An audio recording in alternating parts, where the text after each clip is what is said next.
Live. Yes, Great. we live. So, hi everyone. Welcome to a new Monday and a new show on Podcasters Unleashed. Today, we're going to talk about freedom of speech. Before talking about the topic, I just want to clarify that Podcasters Unleashed is a place where we speak our truth, authentic discussions, and we are here to celebrate our uniqueness.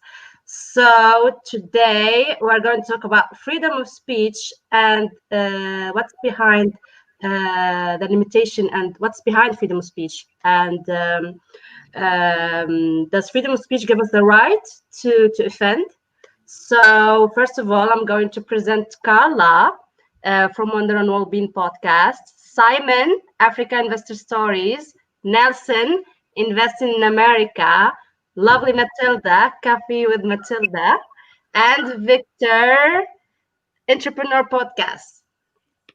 So, Matilda, first question for you. Great. So, tell me,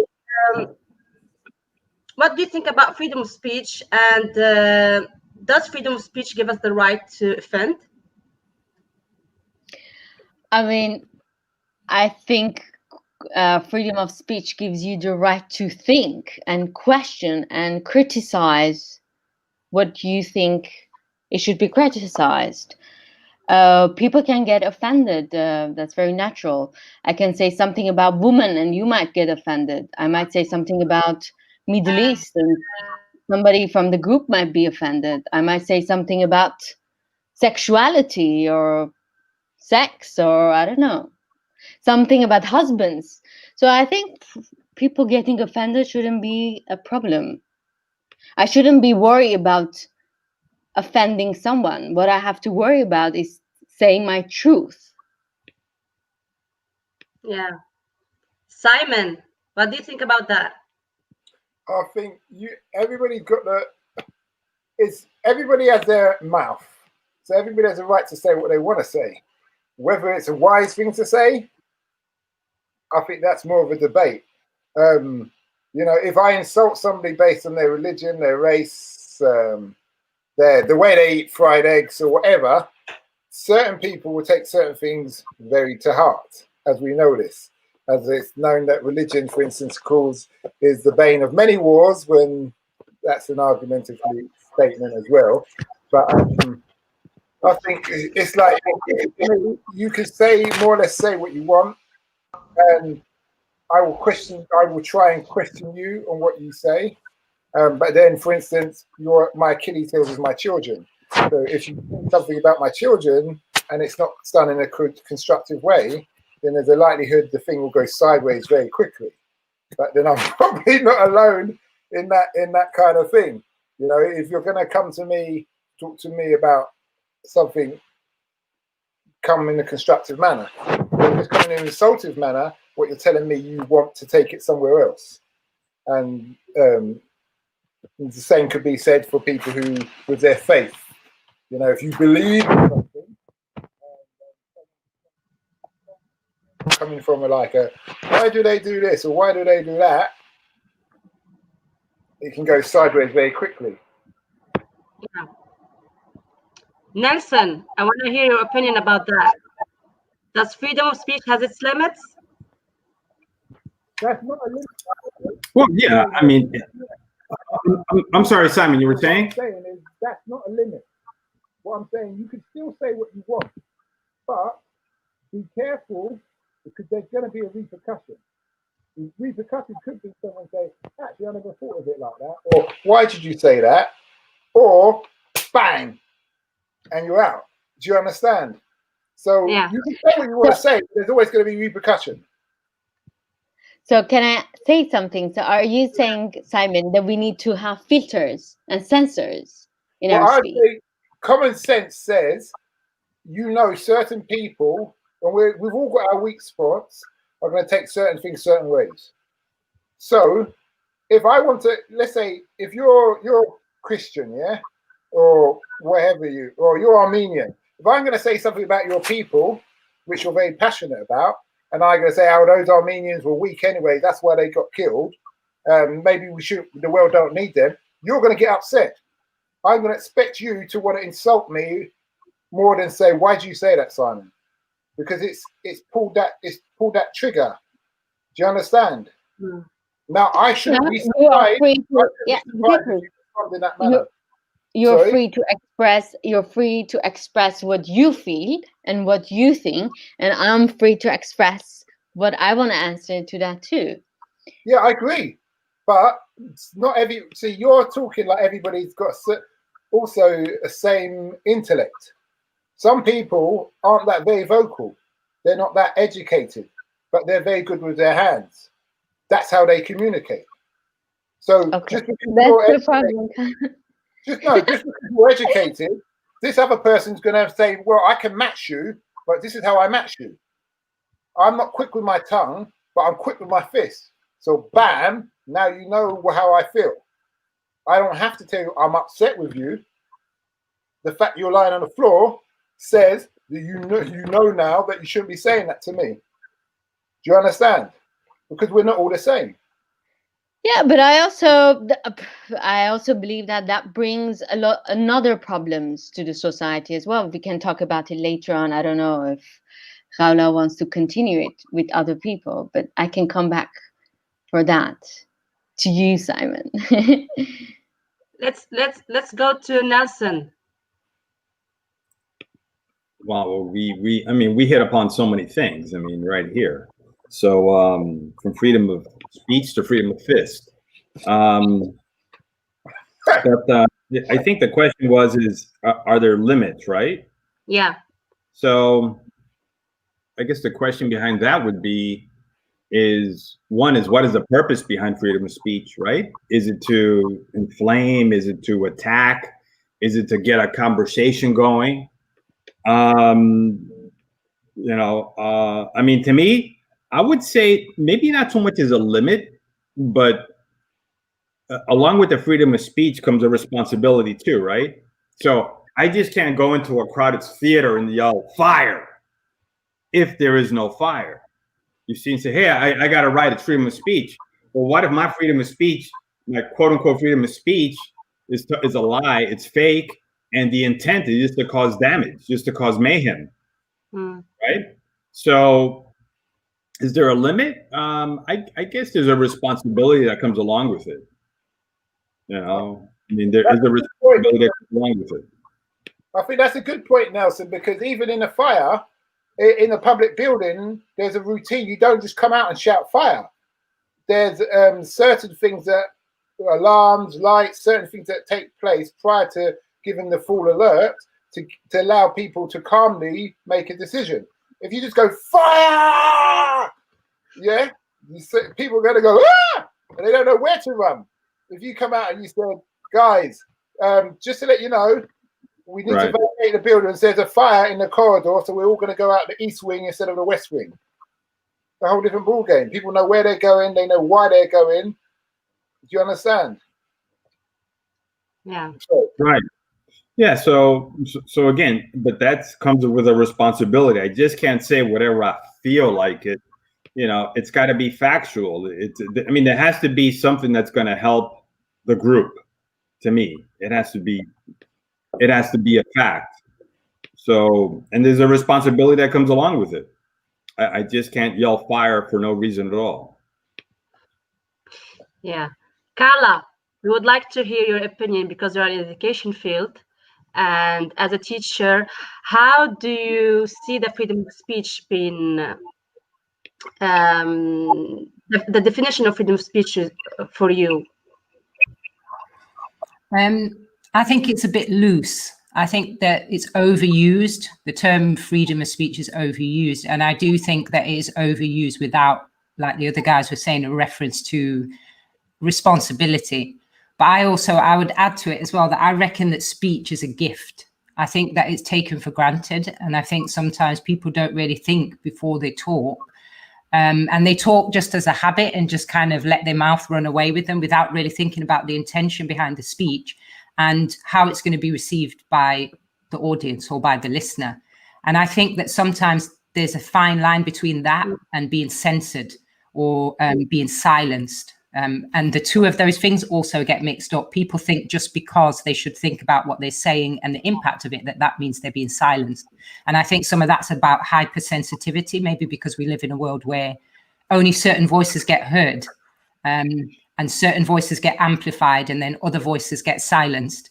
And we have a lot of inconsistency around it. So I think it's really difficult even for people to understand what freedom of speech means as a term. It's very. I have something to say. For me, it's interesting what you're saying, Carla. I think most of what you're saying, I can refer it to in America about being politically correct. And I feel like it's very nice to be politically correct because you get along with a lot of people. But does that culture gives you an opportunity to think out of box, to have the freedom of thinking? Because if you're in a group of 5-6 people, 2 of them are women, 1 is heterosexual, you cannot say something that it's against, I don't know, gays, because it's going to be sensitive to them. You cannot say something about women and feminism because it might be sensitive to these people. You cannot talk about, I don't know, abortion because some people might be positive about it or negative about it. You cannot talk about religion. You cannot talk about politics. I'm sorry, what do you talk about? Then you talk about weather, you talk about lipstick, and you talk about, I don't know, what to wear. Because what, for example, French culture is beautiful, and I love this about French culture, is there the culture that loves to have freedom of speech. They like to criticize, they like to comment, and everything is okay in a group. And that's nice because that makes you to think out of your box. That makes you to listen people who are opposite of your views and have, very heated arguments. Whereas in America, it's not polite to have arguments with people. Yeah, I think it all depends on the context. And I do think you have to think about the audience. I don't think every conversation and every topic even is suitable for every platform. And I think that maybe that's where we go wrong all over the world. I think what's suitable for mainstream media is not suitable for the dining table when there are kids around it, or a classroom when there are 3-year-olds. Is not, you can't have the same conversations as you can in a bar full of adults, for example. And you can't have the same conversation in a bar as you can have in a church or a mosque. I think that's where the responsibility comes in. It's just that level of awareness of knowing what the purpose is of your speech and what the impact of it's going to be. If you're just talking without any awareness of that, then I think that you misuse the gift of speech. Yeah, I agree with that, Carla, because there is a difference between freedom of speech and hate speech. If someone is expressing their opinion with an intention to initiate a discussion and to have an idea and debate on it, that's what's called a freedom of speech for me. But if you are just diffusing some information that there is no constructive debate or something behind it, why you're just diffusing it? So yeah, exactly. Like radicalizations, like what people are doing right now online to for extremists, they post hate messages, and I think they need to regulate online. They need to have some sort of regulation, so not everything you can post online. Otherwise, you are misleading young people to a direction that is very bad. That is a tragedy for a lot of people. But then, if you look at that French guy that you were discussing the other day, the one who posted a thing about Islam and everything, Charles Hebdo, right? Yeah. Would you say that was just inciting hatred? Because you're insulting. No. First of all, he didn't say anything to his. He was a history teacher. He was showing that it was in his freedom of speech. He was teaching French law, and he was saying there's a freedom of speech, and you can criticize religion or people. I mean, people meaning an organization, and it's okay in France. It is really okay. You can criticize Christianity, you can Judaism, I don't know, Islam, and what's this magazine name? Charlie Hebdo had a magazine. They're a cartoonist. They did a cartoon about Muhammad, Prophet Muhammad, and then he showed it. And he asked, actually, at the beginning, if any of the Muslims would be bothered leave the classroom. And these students, there were, I think, 13, 14. So he goes to home, he tells to his parents, and the parents write it online. Somebody, a radicalist, sees it online and comes and tries to find this teacher and beheads the teacher in the Paris neighborhoods. Mhm. This is huge. And He didn't do the drawing. a magazine, this Charlie Hebdo magazine. Just to answer about the French law and about the freedom of speech, Matilda, because there is a limitation. It's written in the French law. You cannot do individual, but you can criticize a system or a symbol, a religious symbol. You can. But you can't go and insult to you have cannot insult a Muslim, anti-Semitism or something. You cannot criticize. You cannot criticize individuals. I have the law in front of me. You cannot criticize someone because of their religion or their sex, but you can criticize symbols of religion.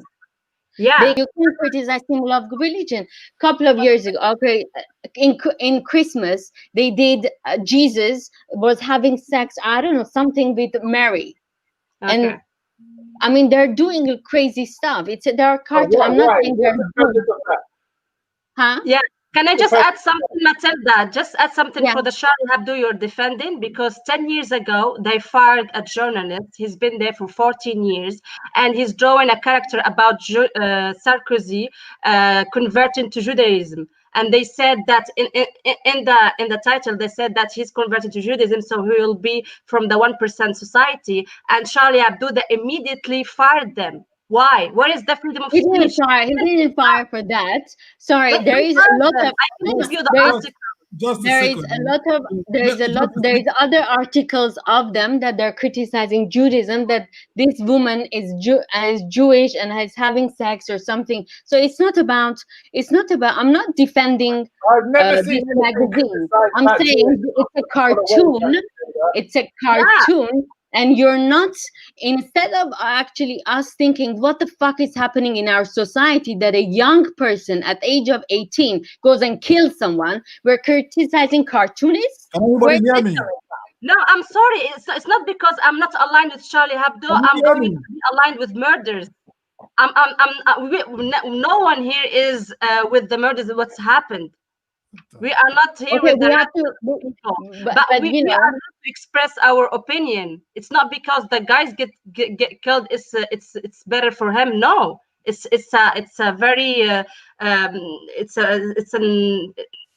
something that's offensive for him and offensive for the French society to someone to kill someone with no reason like that. And actually, it's more offensive to true Muslims because this guy is using religion. And he's going and acting like that. And I think they have to be killed in front of everyone. So they know that any kind of extremist should be killed in this world. All the terrorists are being killed. When they get caught, they are being killed without any investigation and without any questioning. Not necessarily. No, not this one. This one got killed. They don't be questioned. They just get killed. And they don't know who's behind all this massive terrorist attacks. So this is another topic we talk about. I'm talking about Charlie Hebdo as a magazine. They fired a guy 10 years ago. Not for the religion. Not for the religion. I read the article. I can send it to you. The reason is because they converted to Jews, and they fired him because of that. And he won. He won the case with $40,000. Can anybody see me? Can anybody hear me? Yes, we can hear you. Go ahead, Victor. Sorry. I mean, we could have a home invasion take place right now. Nobody would notice. Come on, listen. I had something prepared to support freedom of speech, but from listening to you guys now, freedom of speech, I'm afraid, does not exist right now. Well, actually, I think you're seeing too much speech. Maybe. Yeah, I mean, you're seeing anarchy right there. You're seeing chaos speech right there. I'll give you an example. Personal responsibility, the accountability, just too much. Because you have to have freedom to say certain things at certain places. So you can't say, because I see that responsibility and the constraint makes you to be like what Matilda said. If you're in front of gays or lesbians, you don't, regardless of how you feel, you don't necessarily need to say that. So those kind of responsibilities and those kind of constraints make me right now to think that freedom of speech doesn't exist anymore. Because most of the mediums that is being used to express freedom of speech right now are being clamped down. Social media clamped down. Websites clamped down. Now, oh, my mic is still there. Yeah. So social media and online, Google is clamping down so many things. You see what is going on in Nigeria the past few months now regards the EndSARS thing. Not Google, but Instagram and Facebook, the hashtag was termed as fake news. So it has so many folds to it. There's really no clear cut right now to say I am free to say so and so. Yes, you can say you don't want to insult or you don't want to criticize a particular person, but what that person stands for is what you're criticizing, and you can still get clamped for that. So who knows where this responsibility comes from? Who knows how far is the establishment is willing to go and say, okay, this is against our community policy, this is against our company's policy. If you say certain things in a company setting or in a community setting. So for me right now, freedom of speech is almost non-existent. Let me use that word. Yeah, it doesn't exist. An example what happened the other day to me. Sorry, Matilda. I went to help someone, I drive at times, and I went to help this customer with a suitcase. And it was nighttime, and I said to the customer, "Don't worry, love, I'll put the suitcase in the car for you." So I put the suitcase in the car, but then when the customer responded, I hear some man's voice. So when I went to get in the car, I said, "Sorry, I didn't realize you're a man. It's just the long hair," because they got hair down to their ass. I just assumed it was a woman, but it's just a long hair, but it's a gothic hair, so that's why. He said, "No, I am a woman. I'm transgender or trans whatever." Yeah, but he said he's got breasts, and then he started to go into detail. He's had the whole, and I said, "Listen, I don't want to know about that." The man complained about me because I didn't want to hear about his problems. I don't want to know all about that. But he felt that it's his right to be able to tell me about his personal issues, which I have no interest in. If he's got problems, that's down to him. If he wants to chop himself up, that's down to him. I don't want to know about it. Now, I have a right to say, "Shut up, don't want to know," and he should respect my right. But he still managed to complain. And that's a prime example of freedom of speech. That's an example of what I was saying about the wrong audience and just talking about someone without thinking about whether or not that's the appropriate audience. There's a platform for every type of conversation.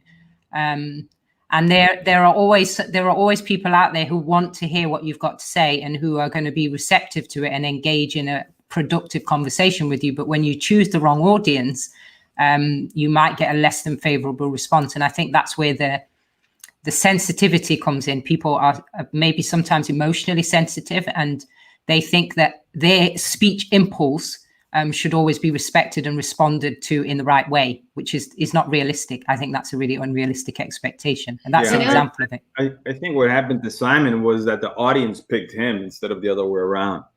But, that's a conversation maybe for another day.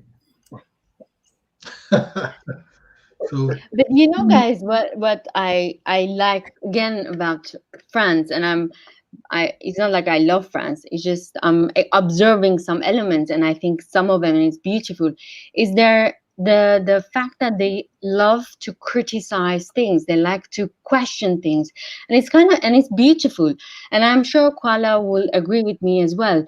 Here people get together I mean, for them, dinner party is to go and have fun and debate with each other and have conversation, heated conversation, and nobody gets offended.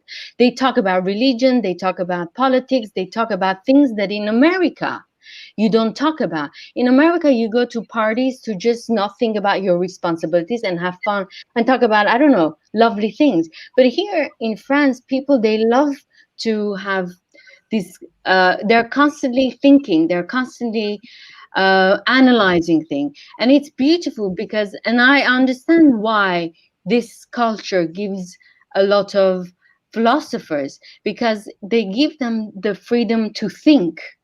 In more than freedom to speech is the freedom to think and freedom to question and freedom to, maybe if they're offending someone, it's nothing personal in a way. Okay, well, Matilda, let me ask you a quick question here, right? We're talking about the French and how open they are, and you know, I mean, France has contributed a lot to culture. I mean, that goes without saying.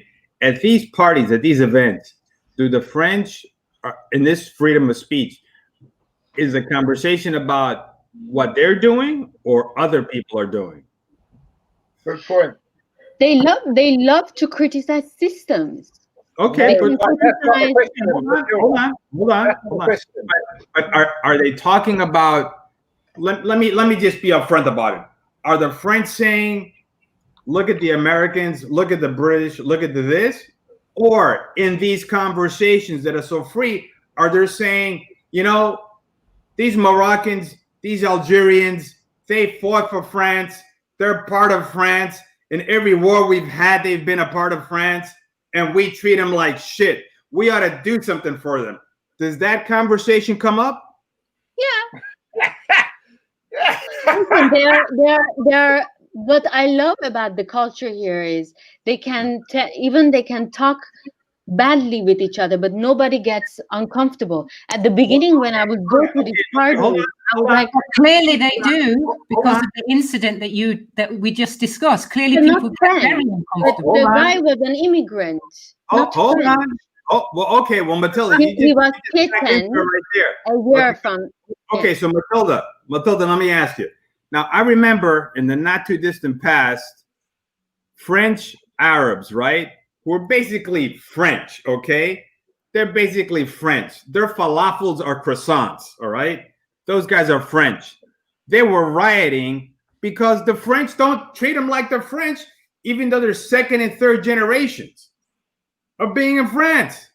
And in these parties, how many Moroccans, Algerians, heck, Lebanese are in these parties, all right?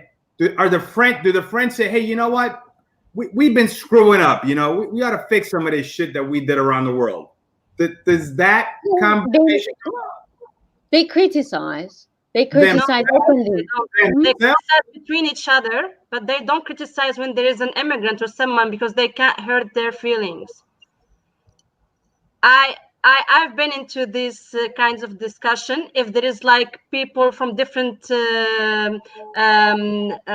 countries or something and they speak French, they can talk about it. But when it's like French, they don't talk about this thing with immigrants.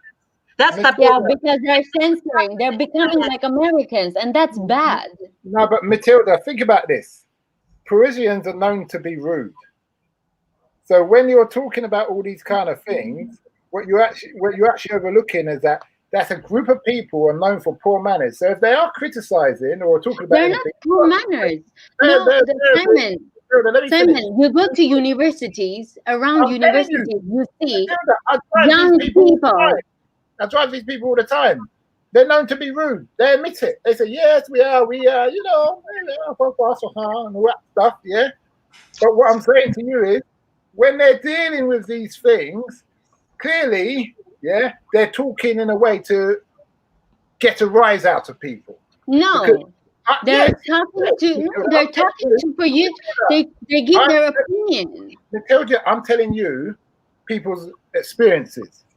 Your experience might be one thing, but you've got to listen to other people's experiences.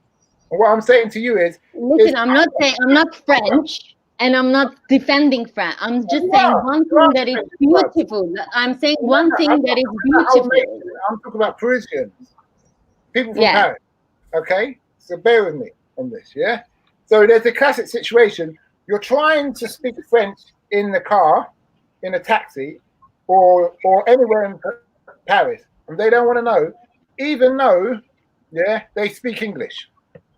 But you go to Spain, they understand that you don't necessarily speak the language, and they just say, let me just help the guy out, and they just speak English.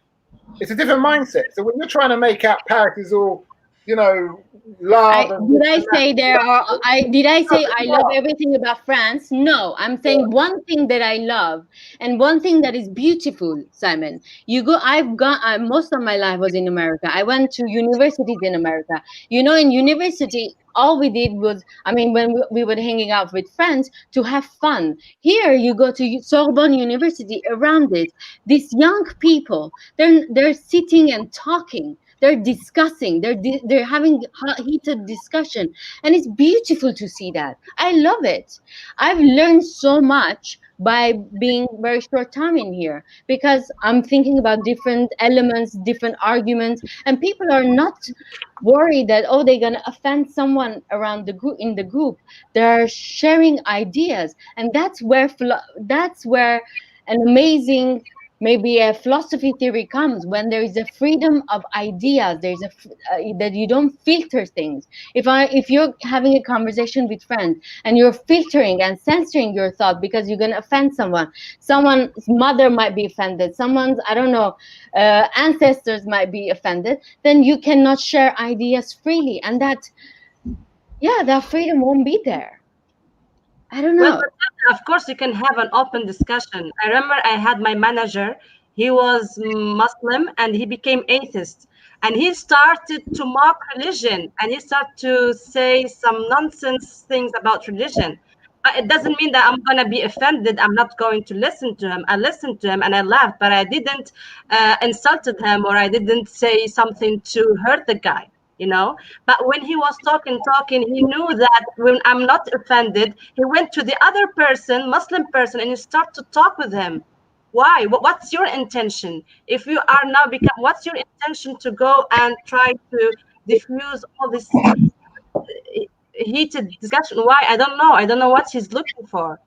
That's the problem. You need to know the intention about the person. Why is someone wanting to defend an idea but why they all I know that if we bring the culture of politically correctness in the group, in the society, it will be America. That you don't question things because you're afraid of offending someone. You don't question something sexually because someone in the group might be offended. You cannot talk about something critical happening in the society because someone in the group might be offended. Everything is politically correct. But Matilda, let me ask you a question. I guess the first thing is the intent in the conversation, okay?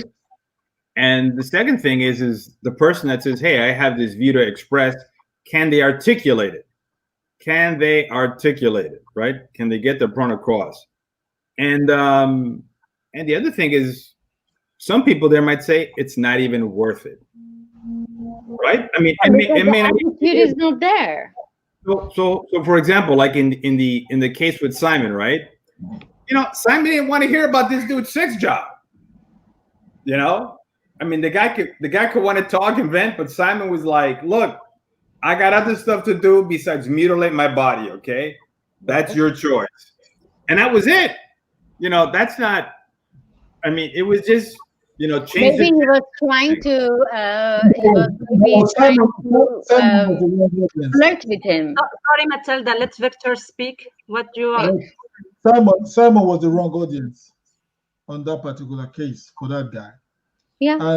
And Hala, regards your manager, he was trying to incite something from you, maybe response. The intent was not right. You get so, or maybe he was just looking for something from you to just maybe put him straight. He might convert from atheism to Muslim and become a Muslim. So maybe he's looking for something that you didn't want to give to him. That's why I went to the next guy. So there's a clear distinction, like you rightly said, there's a clear distinction from freedom of speech and hate speech, the intent behind the sentences, the questions, and who knows. I don't know if we'll get there, but who knows? Who calls things fake news? Who censors stuff? Who has the right to say this is right, this is wrong when it comes to freedom of speech?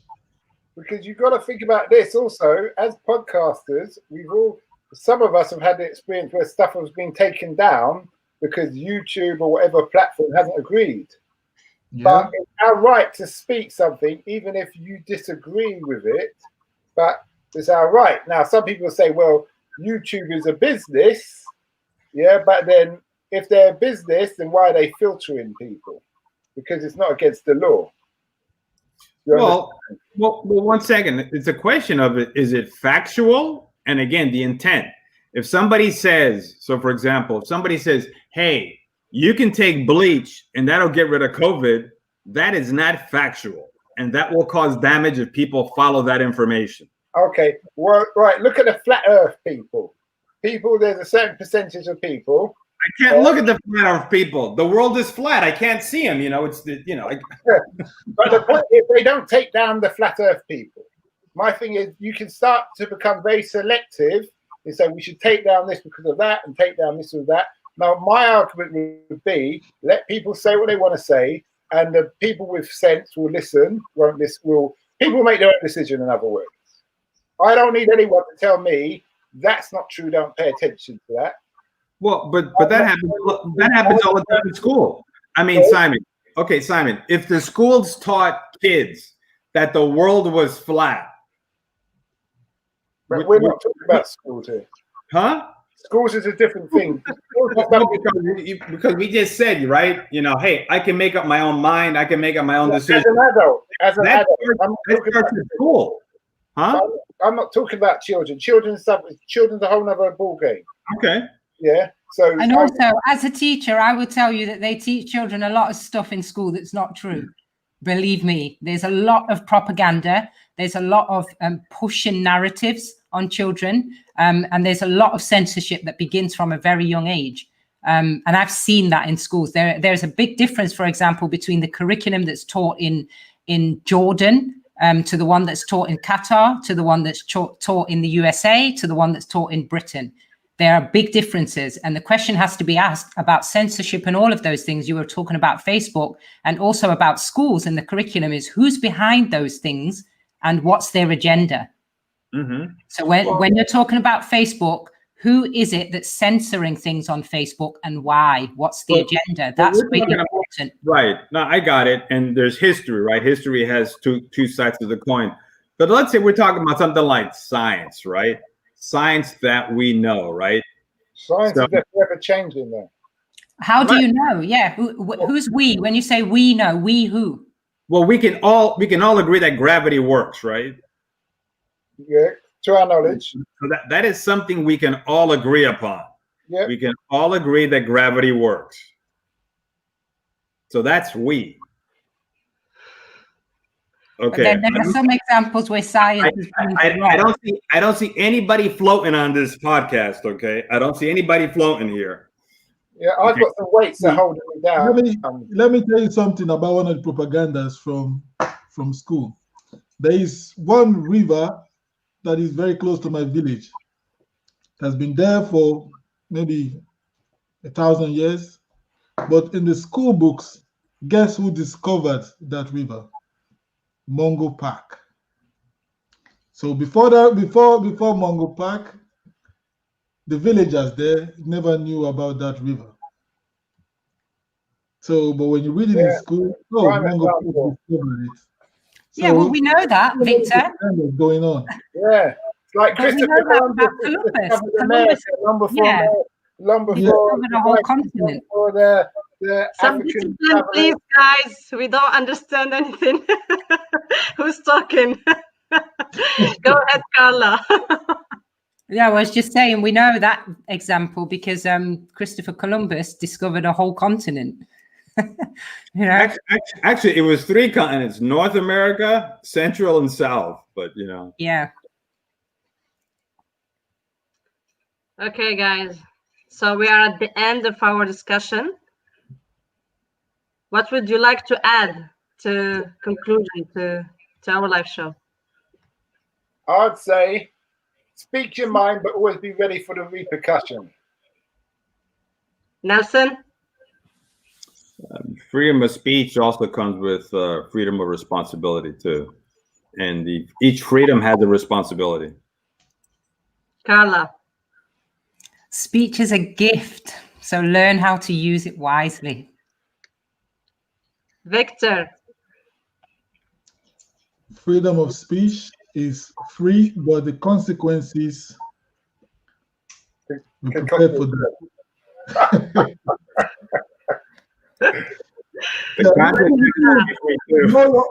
Freedom of speech is great, but know your audience. That's it. Matilda? I would say we should use some societies that they have freedom of speech. I don't think there's 100% of freedom of speech anywhere in the world, but some countries have more, like France, and I hope that they won't succumb to some outsiders that they want to change it, what's happening in France. So freedom to write, freedom to think are very essential, or freedom to draw as well. Is very essential for the culture to go forward. Yes. It's funny how you use France as an example, and France learns a lot from the Islamic culture, which were the ones who brought a lot of education, academics, and various things to France as well as England. So they had all of that, but they also understand that there's restraint in everything you do. Thanks, Simon. Okay, guys, just to finish, I want to add just one thing to finish. Like, when you offend an idea, what you do is you spark a dialogue and you initiate a discussion and a debate. So that's how you revive humanity, by sparking change and by doing great things in the world. So thank you guys so much for this heated discussion, and we will be back on the next Monday. All right.